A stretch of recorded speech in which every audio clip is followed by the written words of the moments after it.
बिना तेरे नाइक पल हो ना बिन तेरे कभी कर हो ये दिल बन जाए पत्थर का ना इसमें कोई हलचल हो सनम पे हा इश्क पे हा लुटा दूं मिटा दूं मैं अपनी खुदी।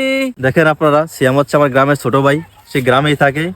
আসলে অতটা পড়াশোনা করে নাই, কিন্তু সিয়ামের যে গানের স্কিল অসাধারণ। ঠিক আছে, বর্তমান এই যুগে সিয়ামের এই কন্টনিয়া আমার বিশ্বাস সে অতি দ্রুত ভাইরাল হয়ে যাইব। তো ভিডিওটা শেয়ার করে দিবেন। আর আমাদের বাসা হচ্ছে ব্রাহ্মণবাড়িয়া জেলার কসবা উপজেলা। তো সিয়ামের জন্য শুভকামনা রইল। আর ওর কণ্ঠ কিন্তু জাদু আছে। ঠিক, আমি ঢাকা থেকে গ্রামে আসছি, সিয়াম আসা বলতেছে হ্যাঁ আমি একটা গান বলবো, আমার একটা ভিডিও করেন। তো ভিডিওটা করলাম। আরও গান শুননা, আমি অনেক শুনছি যে সিয়াম গান গায়, আজকে সামনাসামনি শুননা সত্যি আমি নিজেই এপ্রিসিয়েট হয়ে গেছি সিয়ামের গানের যে কণ্ঠের জাদু।